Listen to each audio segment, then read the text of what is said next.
Magandang oras mga kababayan, mga kagulin boy. Dito sa bidyong ito ay medyo tataas ang inyong pressure ng dugo nyo.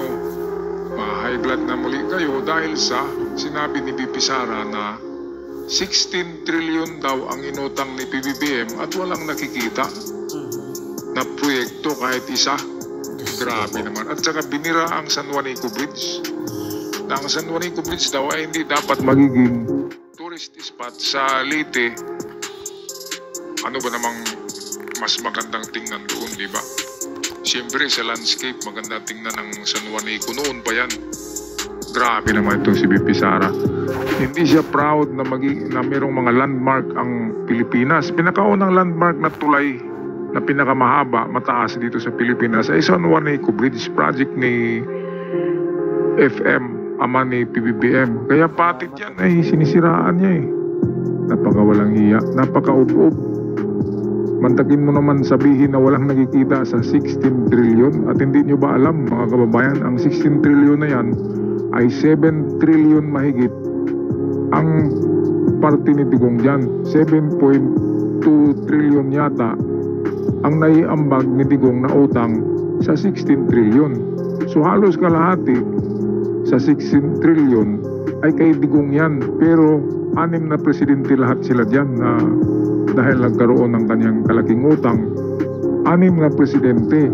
Pero si Digong nag-iisa lang ay meron siyang 7.2 trillion na utang. At yung 5 ay meron lamang 12. Wala pang 12 kundi nasa 8 trillion lang So kunti-kunti lang talaga na ang 5 presidente, ang lahat ng utang ikumpara mo kay Digong ay grabe, pareho. Kaya yung 16 trillion kalahati na utang dyan ay kay Digong yan. Okay, so para sa mga detalye ng episode ng video na ito, na episode natin ngayon, ay panoorin natin ngayon si Attorney Claire Castro ng PCO. Vice President Duterte questioned our national debt. Ang sabi niya po, bakit 16 trillion pesos ang utang pero walang nakikita? Dapat kapag may inutang, may nakikita. VP also expressed frustration po over the San Juanico Bridge being promoted as a tourist spot. Hindi daw po ito dapat tourist spot. How does Malacanang respond to this? Thank you po. May kasabihan nga tayo, ang hindi marunong tumingin sa pinanggalingan, hindi talaga malalaman ang katotohanan.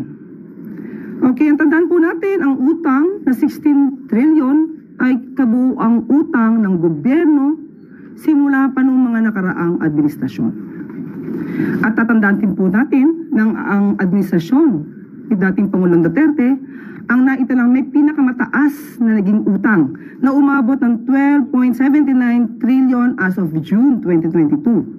At solong utang po ng administrasyong Duterte ay umaabot po sa 6.84 trillion as of June 2022 at nagkaroon ng increase ng 115.1% sa pagkakautang. Sa ngayon po pinipilit ng gobyerno ng ating pamahalaan na maiwasan po na makapag-utang at ninanais din po ng Pangulo at hinihiling na palakasin pa po natin ang ating ekonomiya at of course ang pagbabayad ng tamang buwis para po maiwasan na natin ang pag-utang. Kung sandali mga kababayan, kung buwis lang ang pag-usapan, yung pugo ay bilyon-bilyon ang kita ng pugo bawat buwan. Pero tama ba yung tax na binabayad nila? Hindi. Hindi eksakto yung, hindi wasto, hindi tama yung tax na binabayad ng pugo na negosyo ng China sa Pilipinas. Kaya dito pa lamang sa pugo ay panahon ni Digong ay napakarami ng hindi na napunta sa gobyerno na pera. Dahil napunta sa mga politiko na protektor ng pugo. Yan ang katotohanan yan, mga kababayan. Kaya dito sa sinabi ni Sara na bakit yung San Juanico Bridge gawing tourist spot? Ano bang gawing tourist spot sa Samar? Di ba dyan sa Leyte? San Juanico naman talagang magandang tingnan na landmark, parang Mactan Bridge sa Cebu, di ba? Hindi mapagkaila yan. Tsaka wala pa yung Mactan Bridge noon ay nandiyan na ang San Juanico Bridge. The first longest bridge in the Philippines constructed by Ferdinand Marcos. Nasaan si Digong noon? Wala. Di ba? So ngayon, nagkataon lang na nasa ano tayo ngayon, brink of war. Napipintong gera, kaya nag-invest tayo ang gobyerno ng pera sa AFP, sa pagpalakas. Di ba ang daming binibili natin? Eroplano lang ang dami. Meron tayong binili sa South Korea ngayon na 20 jet fighters, bago lahat yan. Isa aeroplano pa lang, bilyonis na yan eh. Times 20. Di ba kaya lumubo ang utang natin ngayon? Sa termino ni PBBM ay nasa 3 trillion ang utang ng gobyerno. Pero kita naman natin, Manila subway train, di ba? Yung nasa ilalim ng lupa. Matatapos yan 2028. Cavite Bataan Interlink Bridge. Nasa 1 trillion mahigit yata ang ano niyan, ang budget. Matapos din 2028. Merong airport na mega project sa Pampanga yata yan. Maggagawa ng bagong airport ang Metro Manila, ang Pilipinas, ang pinakamalaking airport sa Pilipinas ay proyekto ni PBBM. Hindi lang yan, maraming proyekto si PBBM. Pero isa talaga sa kumuha ng malaking budget ay ang modernization ng AFP natin. Ito nga dahil sa ating pagkipaglaban sa intruder na walang iba kundi ang China na kumpare ni Digong. Okay, balik tayo kay Claire Castro. Malaki at although ang gusto ng Pangulo ay talagang paangatin po ang ekonomiya at tugunan ang lahat ng pangangailangan ng ating taong bayan. Sa totoo lang po, may mga krisis na nangyayari, hindi po maiiwasan ang kailanganin ng pondo. Ang sabi po ni dating Vice Presidente, hindi daw po niya nakikita. Sa kanyang talumpati sa Australia, binanggit niya po na mayroong balita patungkol sa magagandang nangyayari sa ekonomiya. Pero sabi niya, yun ay sa papel lang. It means, inamin niya na mayroong papel.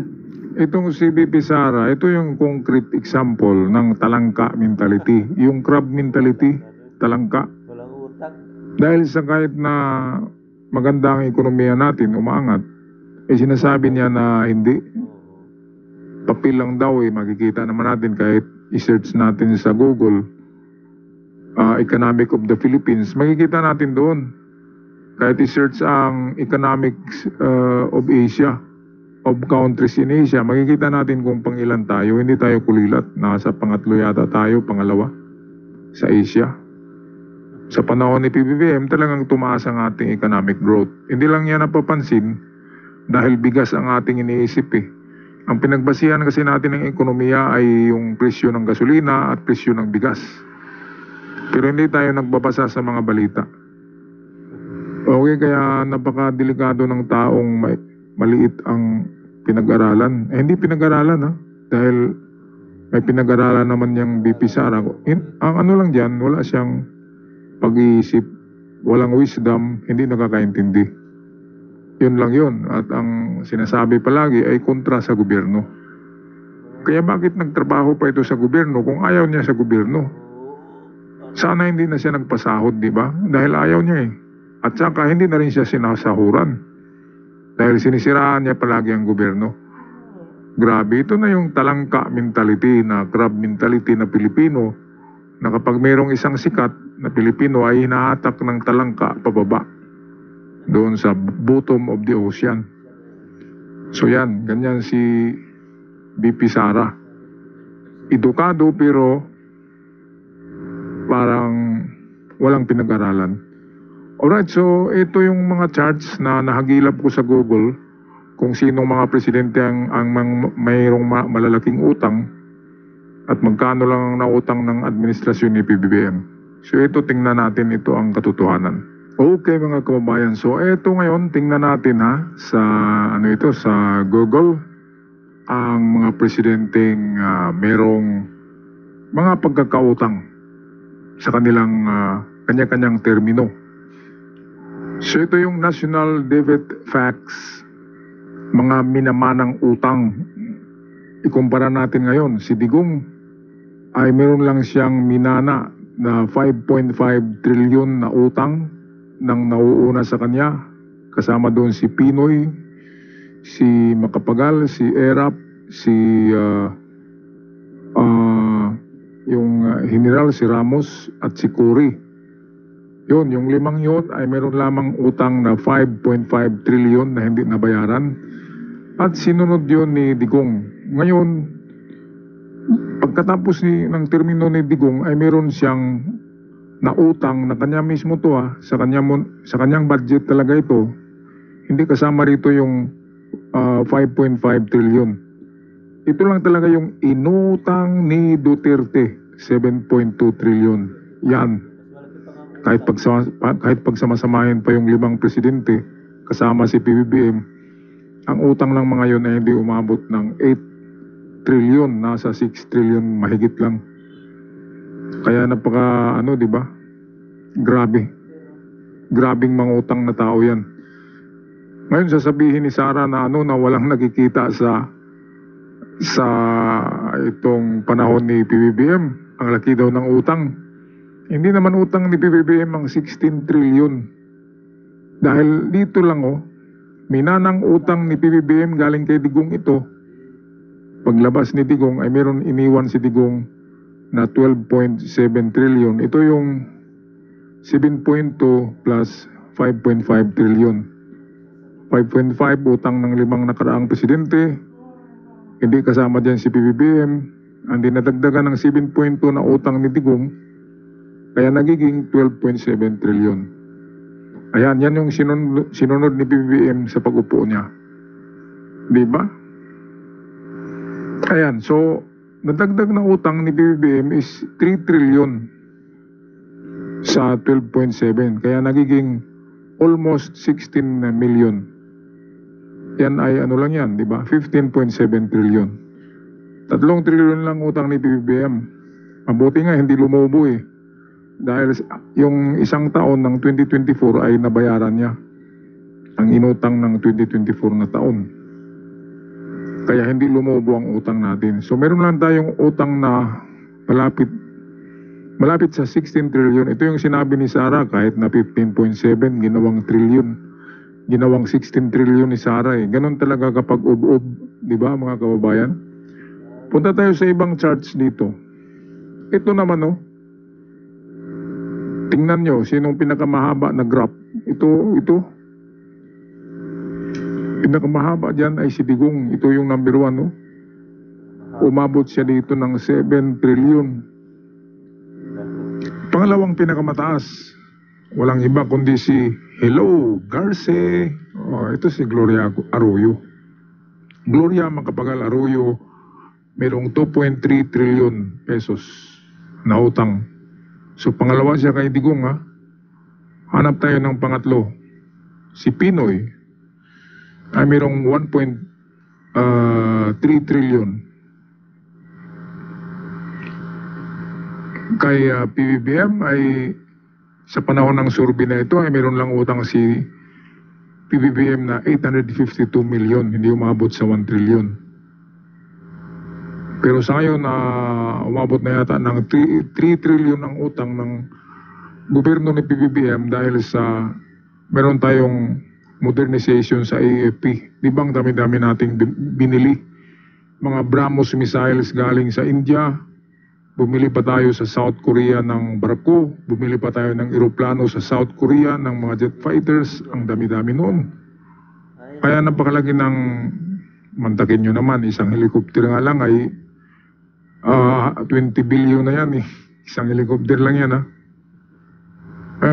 yung 20 jet fighters galing South Korea, lahat yun bago. Kaya nga, tumaas ang ating utang dahil sa ganyan talaga, modernization, para hindi tayo basta-bastang bulihin ng China na kapanalig ni Digong. Okay, punta tayo sa pang-apat. So pangatlo si Pinoy, pangalawa si Gloria, Pang-apat yan ay si PBBM. Ito. Nakita naman natin ngayon na ang dami-dami rin ginastuhan ng project na yan, di ba? Napakaraming mega project si PBBM, hindi lang palaging pinapalabas sa TV. Yung Bataan Cavite Interlink Bridge, ano yata ang gastos niyan 2 trillion yata. Yung Manila Subway na tinapos ni PBBM, bilyones din yan. Meron pang isang tulay kay PBBM, mayroong airport na parating. Mega project yan. Kaya yung sinabi ni Sara na walang nakita, sa ama niya walang nakita yung mga build na lahat mga made in China na mga gagamitan, pati mga kontraktor, mga Chinese. Chinese ang yumaman, China at si Digong. Kaya ano yun? Walang nakita, bulag. Parang sa COVID lang, di ba? Rapikit.